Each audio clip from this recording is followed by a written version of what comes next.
అయోధ్య భవ్యమైనటువంటి శ్రీ బాలరాముని ప్రాణప్రతిష్ఠా మహోత్సవంలో అనేక విశేష కైంకర్యాలతో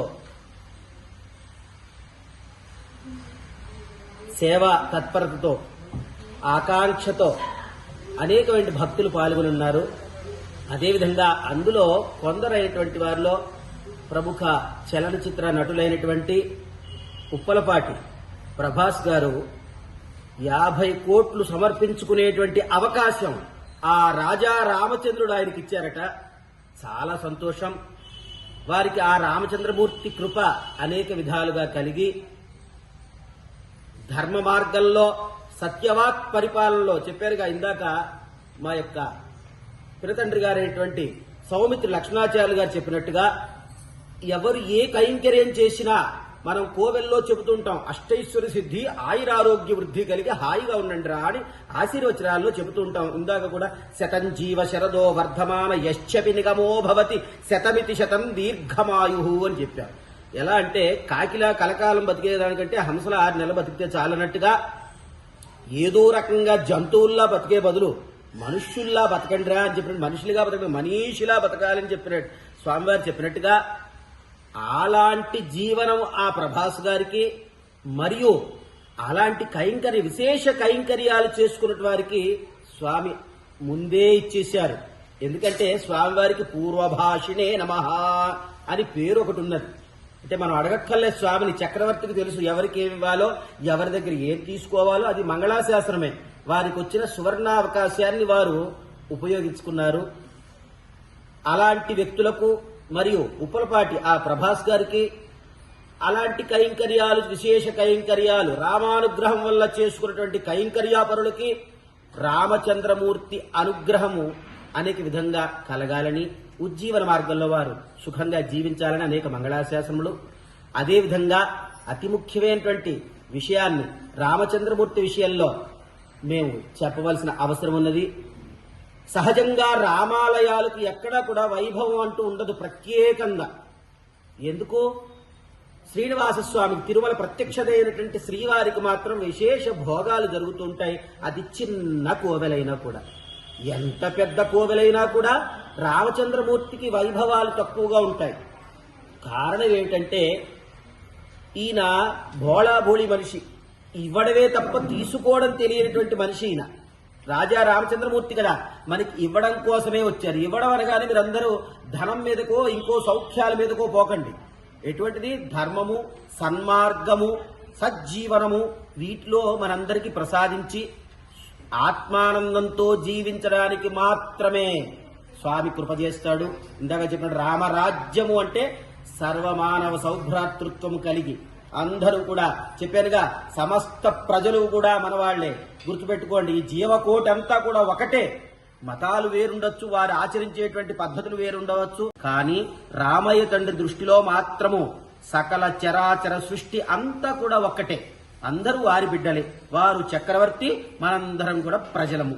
ఎవరు అంటే అన్ని మతాల వాళ్ళు, అన్ని కులాల వాళ్ళు, సమస్త జీవరాశులు, పశువులు, పక్షులు, కీటకాలు అన్ని కూడా స్వామి అధీనంలో ఉండి వారు చూసుకుంటున్నటువంటి వ్యక్తులం మనం. అంతే తప్ప మనం చూసుకోవడానికి ఏం లేదు అక్కడ. రామచంద్రమూర్తికి మనం ఏం చేయగలం? వారికి ఏమీ చేయలేము, దాసోహం అనడం తప్ప. వారికి దాసులమై వారు చెప్పినటువంటి మార్గంలో మనం నడవటమే పరమావధి ఉజ్జీవనము. అటువంటి వారు విరాళాలు సమర్పించుకునేటువంటి అవకాశం, దాన్ని కైంకర్యము అనాలి, విరాళమైతే కాదు. ఎందుకంటే విరాళాలు ఇచ్చేటువంటి పరిస్థితి కాదు స్వామి. ఇప్పటికే చాలా ఇచ్చింది అనేటువంటి అక్కడి నుంచి వచ్చేసింది వాక్కు మనకి. ఎవరిచ్చినా కూడా తీసుకోండి, చాలా ఎక్కువైపోయింది మాకు అన్నట్టుగా. రామచంద్రమూర్తి ఇవ్వటమే గుణమున్నవాడు. మాకు వద్దు అనేటువంటి దైవం ఎక్కడైనా ఉందండి? అగో అయోధ్యలో అన్నారు. ఇక చాలురా బాబు, విరాళాలవి మాకు చాలనంతా వచ్చే మా ఖజానా నిండింది. రాజ్య పరిపాలనకు కావలసి వేదవేద్యులైనటువంటి యొక్క ఈ శ్రీరామాలయం సంబంధించినటువంటి ఒక ప్రధాన అర్చకులైనటువంటి ఒక శ్రీకాంతాచారి గారి యొక్క ఆశీర్వచనం, ఇది ఒక యోగం, ఇది ఒక మహాయోగం. ఎందుకంటే వారు ఇచ్చినటువంటి ఒక ఆశీర్వచనం ఏదైతే ఉందో మాకు రామకార్యం చేయడానికి కావలసినటువంటి యొక్క సంకల్పాన్ని దృఢ సంకల్పంగా మార్చారు. శ్రీరామాయణ సప్తాహం, శ్రీరామతత్వమే భారతీయత అనేటువంటి యొక్క పేరుతో 7 రోజుల పాటు శ్రీ ఏకశిల వైభవ మండలి ఆధ్వర్యంలో 7 టాపిక్స్ మీద ఒక ప్రవచనామృతం అనేటువంటి దాన్ని మనం డిజైన్ చేయడం జరిగింది. దాంట్లో మొట్టమొదటి రోజు మాన్యులు శ్రీ నందివాడ అనంతలక్ష్మి గారు, అమ్మ రైల్వే డిగ్రీ కాలేజీలో ప్రిన్సిపల్ గా రిటైర్ అయిన తర్వాత భక్తి టీవీలో ధర్మ సందేహాలు అనేటువంటి ఒక కార్యక్రమంలో పార్టిసిపేట్ చేస్తూ ఉంటారు. వారు ఈ రోజు సాయంత్రం 6 గంటల నుంచి 8 గంటల వరకు ఎన్జిఓస్ కాలనీ రోడ్ లో ఉన్నటువంటి ఒక రెడ్డి మ్యారేజ్ హాల్లో శ్రీరాముడు సీత ఆదర్శ దాంపత్యం, అదేవిధంగా మాన్యులు శ్రీ కసిరెడ్డి వెంకటరెడ్డి గారు, వారు రేపు ఆదివారం రోజు సాయంత్రం పూట జాతి జీవనంలో రామాయణం యొక్క పాత్ర, రాముడి యొక్క పాత్ర, అదేవిధంగా మనకి రామాయణం మీద సాధికారికతంగా ఈ యొక్క ఉభయ తెలుగు రాష్ట్రాల్లో ఎవరైనా చెప్పగలుగుతారంటే దానికి అథారిటీ మాన్యులు శ్రీ మైలవరపు శ్రీనివాసరావు గారు. అట్లాంటి వారు మనకి శ్రీరాముడి యొక్క భ్రాతృధర్మం మీద మాట్లాడబోతున్నారు. అదేవిధంగా మనకి శ్రీమాన్ గండ్ర లక్ష్మణరావు గారు, అంటే మనము విశ్వనాథ సత్యనారాయణ గారిని చూడలేదు, వారు రాసినటువంటి కల్పవృక్షాన్ని మనం చదువుతుంటాం, కానీ అట్లాంటి ఒక కల్పవృక్షం మీద పిహెచ్డి చేసినటువంటి ఒక మహానుభావులు గండ్ర లక్ష్మణరావు గారు, వారు రామాయణము మానవ సంబంధాల మీద మాట్లాడబోతున్నారు.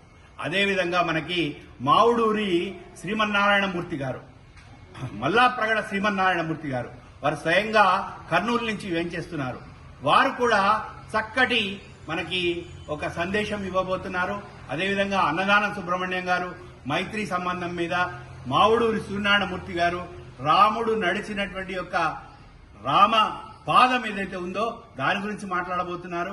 మనకి ఈ రోజే కన్ఫర్మేషన్ వచ్చింది, మనకి ఒక గొప్ప మహానుభావుడు శ్రీరామ చక్రధర్ అని చెప్పేసి వారు రామాయణం వాల్మీకి రాసినటువంటి ఒక దాన్ని తెలుగులో మరియు ఇంగ్లీష్ లో ఈ రోజు ఉన్నటువంటి ఒక కాంటెంపరీ సొసైటీలో ఉండేటువంటి యొక్క యువతీ యువకులకి పర్సనాలిటీ డెవలప్మెంట్ కి ఏ విధంగా రామాయణం దోహదం చేస్తుంది అనేటువంటి ఉద్దేశంతో 4 వాల్యూమ్స్ గా తీసుకొచ్చారు. అట్లాంటి యొక్క శ్రీరామ చక్రధర్ గారు కూడా ఇక్కడికి వేయించేయబోతున్నారు. ఈ సప్తాహము వారం రోజుల పాటు సాగుతుంది. చివరి రోజు ఏదైతే ఉందో మనకి శ్రీరాముడి యొక్క పట్టాభిషేక మహోత్సవంలో వేదమూర్తులైనటువంటి యొక్క పండితుల యొక్క సమక్షం లోపల ఈ కార్యక్రమాన్ని నిర్వహించుకోబోతున్నాం.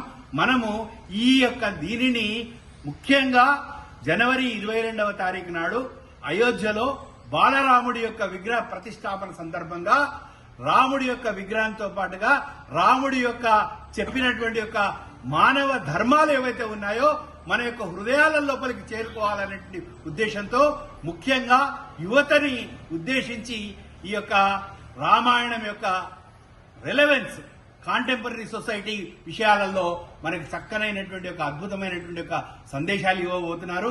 వీటన్నిటి లోపల కూడా పాలు పంచుకోవాలని చెప్పేసి కోరుకుంటూ ఏకశిలా వైభవ మండలి హనుమకొండ వరంగల్ వారు సవినయంగా సాదరంగా అందరూ హిందూ భక్తులని రామ భక్తులని భారతీయులందరినీ కూడా ఈ కార్యక్రమంలో పాలు పంచుకోమని సదా వేడుకుంటున్నారు.